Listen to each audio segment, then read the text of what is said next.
You make $58,000 a year. Your boss makes $145,000.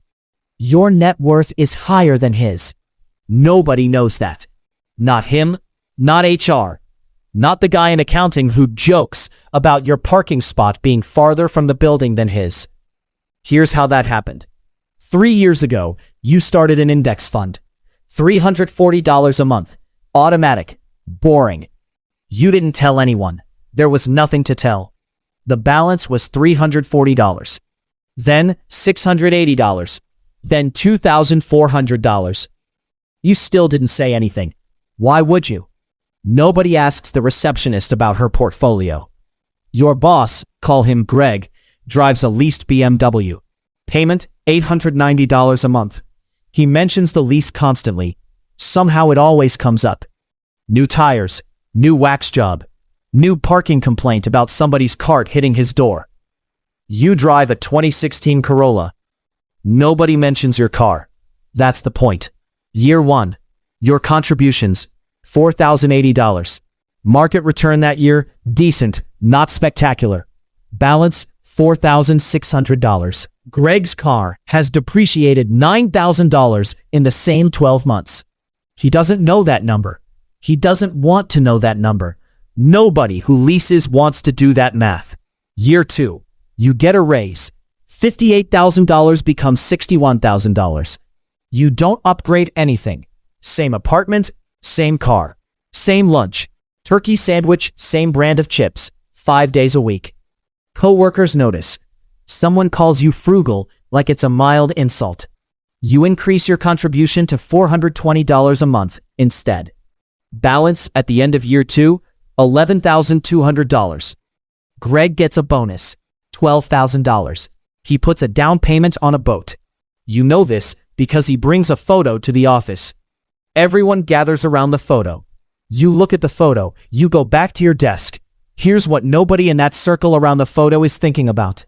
A boat loses 20% of its value the moment it touches water. Greg's $12,000 bonus is now worth $9,600, and it hasn't left the marina. Your $12,000, if you'd gotten that bonus, would be sitting in an index fund, compounding, doing absolutely nothing exciting, which is exactly the point. Year 3, balance, $19,800. Your contribution stayed the same. The market did some of the work this time. You didn't do anything except not touch it. This is the part people skip when they explain investing. Not touching it.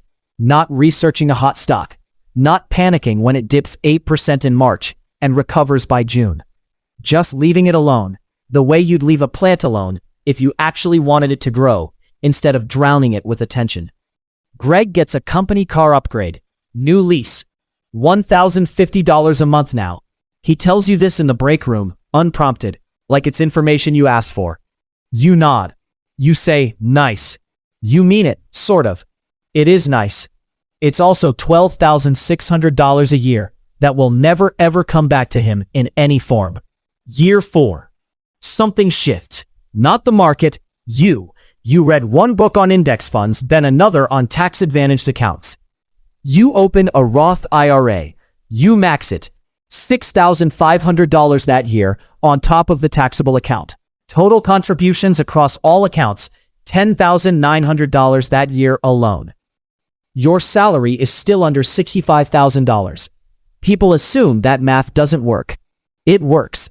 It just requires not doing the things Greg does. Balance at the end of year 4, $34,700.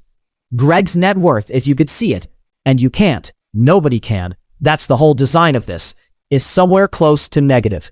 Car lease, boat loan, a mortgage on a house that's underwater because he refinanced twice to fund the kitchen renovation his wife wanted after seeing a photo online. You don't know all of that yet. You suspect some of it. The stress in his voice on Monday mornings tells you plenty. Year 5. Raise again. $69,000 now. You still drive the Corolla. It has 118,000 miles on it. Someone in the parking lot asks if you're doing okay financially because the car looks rough. You say you're fine. You are extremely fine. You do not explain why. Contribution that year, $14,200 across accounts. Balance, $54,300. Here's the moment that matters. Greg gets passed over for VP. Someone from outside the company gets the job instead. Greg is furious for 2 weeks. Then he leases a new truck. Nobody in the office asks why. Everyone kind of already knows why. You get a smaller title bump. Not VP. Not close. A 4% raise and a new business card. You put the raise straight into the index fund. Contribution goes to $15,600 the following year. Balance at the end of year 6, $76,800. This is the year the compounding stops feeling theoretical. The account grew by more than you contributed. The money made money without you doing anything except leaving it alone. Nobody explains that feeling to you in advance. It doesn't announce itself. You just check the account on a random Tuesday and realize the growth line has started bending upward on its own. Year 7. You're 34 now, if we're counting from where this really started. Salary, $74,000. Still not impressive on paper. Balance, $103,000. Somewhere in here, Greg mentions his 401k at lunch. He mentions it like a confession. I haven't really looked at it in a while. Translation, he's been dumping money into company stock through auto-enrollment and has no idea what it's actually worth. Because looking would mean confronting the gap between the boat, the truck, the lease, and the number that's supposed to fund his retirement. You don't say any of this out loud. You eat your sandwich. Same brand of chips. Year 8. Balance crosses $140,000. Your salary is $79,000. You are, on paper, still less impressive than Greg in every metric that shows up on a business card. Off paper, you have more liquid net worth than a man making almost double your salary. Not because you're smarter, not because you got lucky, because you did one boring thing for 8 straight years, and he did the opposite of that boring thing for 8 straight years. And the compounding didn't care about either of your intentions. It just did the math. Here's what you know now that you didn't know at 58,000. The salary was never the real number. The real number was always what stayed after the salary showed up. And almost nobody optimizes for that number, because that number doesn't come with a parking spot closer to the building, or a photo everyone gathers around, or a lease payment that announces itself in the break room.